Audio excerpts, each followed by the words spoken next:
Talk के साथ मैं हूं मोहम्मद रिजवान। आज हम दो तीन इश्यूज पर फिर बात करेंगे। एक तो अदालती कार्रवाई पर बात करेंगे, जो पीटीआई की लेवल प्लेइंग फील्ड थी, जिसको पीपल्स पार्टी ने ये अल्फाज मुतारफ करवाए थे। उस पर केस की समाअत हुई। चीफ जस्टिस साहब ने क्या कहा, सरदार लतीफ़ खोसा साहब के साथ क्या बातचीत हुई, लास्ट में क्या खुशगवार जुमलों का तबादला ख्याल किया गया। उसके बाद तहरीक लेबैक पाकिस्तान के सरबराह के मुतल्लिक एक अहम तरीन एक बात करनी है। उनको एक कामयाबी भी मिली है, और जिस तरह अगर हम देखें कि वो मज़हबी लिहाज से इस चीज़ को अच्छा नहीं समझते, वो भी एक चीज़ हुई है। अब देखना होगा कि उनका रिस्पॉन्स क्या होता है इस बारे में। हमने उनसे तर्जमान, जो उनके मरकज़ी तर्जमान हैं, उनसे बात करने की कोशिश की है, लेकिन राब्ता नहीं हो सका। हम बाद में भी उससे बात करने की कोशिश करेंगे, उनसे मौक़िफ़ लेने की कोशिश करेंगे।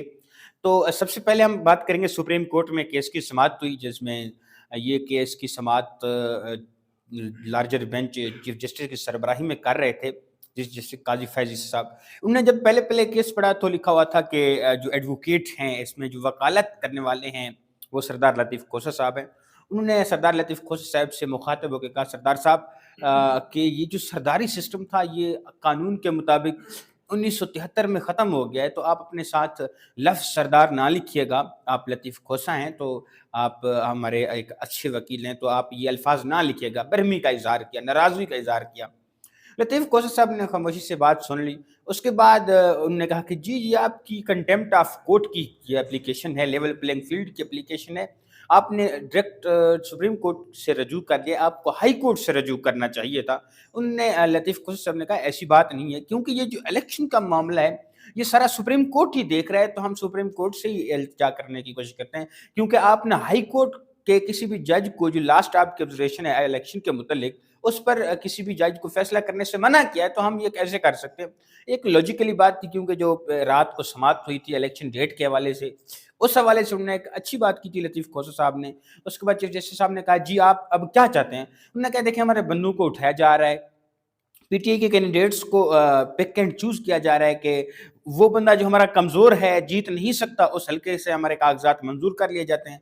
जहाँ पे हम स्ट्रॉन्ग हैं, या ओवरऑल हम पाकिस्तान में देखा जाए तो 92% हमारे कैंडिडेट्स के कागज़ात मुस्तरद कर दिए गए हैं। तो उन्होंने कहा है कि आपके पास मुतलका फ़ोरम है, आरओज़ के बाद आप हाई कोर्ट में इलेक्शन ट्रिब्यूनल है, आप वहाँ पे जाएँ। तो उन्होंने कहा, चलो ठीक है, हम आपकी इस केस की समाअत तो आईजी और पंजाब और चीफ सेक्रेटरी पंजाब को नोटिस कर देते हैं, कल उनको सुन लेते हैं, फिर आप भी दलील दीजिएगा, जो फैसला होगा हम उन पर कर देंगे। ये केस की समाअत कुछ इस तरह लास्ट में चीफ जस्टिस साहब ने कहा है कि लतीफ़ खोसा साहब, आप हमारे बड़े सीनियर जज मतलब एडवोकेट रहे हैं, तो आपसे हम सवाल करने का मकसद यही होता है कि हम ज़्यादा से ज़्यादा कानून के बारे में जान सकें। लिहाजा आपसे किसी किस्म की हमारी कोई ज़ाती दुश्मनी या इस तरह का कोई नहीं है। आप हमारे सीनियर वकील हैं, तो आप मोस्ट वेलकम, सुप्रीम कोर्ट भी आपकी है।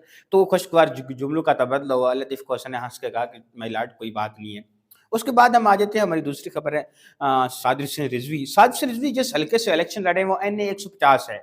एनए 150 में साबका एमएनए है मेजर ताहिर सादिक साहब, और उनके अगला जो हल्का था एनए 49, उसमें उनकी बेटी थी ईमान ताहिर। अब उन्होंने बाप बेटी ने हल्के चेंज कर लिए हैं पीटीआई की तरफ से। वो अब ईमान ताहिर लड़ेंगी एनए 50 पे, जहाँ पे साद रिजवी इलेक्शन लड़ रहे हैं पीटीआई की तरफ से, जबकि एनए 49 पे उनके जो वाले साहब हैं, मेजर रिटायर्ड ईमान ताहिर सादिक साहब, वो लड़ेंगे। आज यूं हुआ कि उन पर कुछ मुकदमात थे पेशावर हाई कोर्ट में। पेशावर में तो वो हिफाजती ज़मानत लेने के लिए पेशावर हाई कोर्ट गई थी। वहाँ पे जब वो ज़मानत लेकर वापस आई, तो उनको पुलिस ने पेशावर हाई कोर्ट से गिरफ्तार कर लिया। अगर हम देखें तो साद रिजवी साहब के लिए एक अच्छा मौका है कि उनके कैंडिडेट मुखालिफ बंदा भी कोई नहीं है, तो वो खुद कैंपेन करें ना करें उनके लिए, क्योंकि वैसे पार्टी के एक हेड हैं, और उनका वो आबाई हल्का है जैसे ईमान ताहिर का है, तो वहाँ पे उनको एक बेनिफिशियरी तो मिल रही है। लेकिन देखना ये होगा, क्योंकि साद रिजवी साहब, हमने देखा है कि पिछले उनसे सवाल किया गया मरियम नवाज़ के बारे में, तो उन्होंने कहा वो ख़वातीन है, तो मैं उनके बारे में कोई बात नहीं करता, कि हम मज़हबी लिहाज से हम अगर उनको देखें, तो वो कभी भी उन्होंने ख़वातून के बारे में या औरतों के बारे में कोई इसी तरह बात नहीं की कि जैसे आम सियासी लीडरों के बारे में बात करते हैं। इसी तरह उन्होंने कहा कि हम लीडर्स के बारे में बात करते हैं, लेकिन सियासत के में अगर ख़वातीन हैं, तो हम उनके मद्दे मुकाबले, तो उनके बारे में हम कभी कोई बात नहीं करते। इस हवाले से हमने उनके तर्जमान से राब्ता किया, तो उन्होंने कहा सादरी साहब से हमने मौक़िफ़ लिया, तो हम खुद कोई बात आपको नहीं कर सकते। तो वो हमारी सियासी मुखालिफ हैं, लेकिन उनको इस तरह गिरफ्तार करना ज़मानत लेने के बाद, انہوں نے کہا یہ اچھی بات نہیں ہے، ہم پہلے بھی صادر جی نے مختلف کیپٹل ٹاک میں مختلف جہاں پہ ان کا کوئی بھی انٹرویو ہوا تو اس میں انہوں نے کہا ہے۔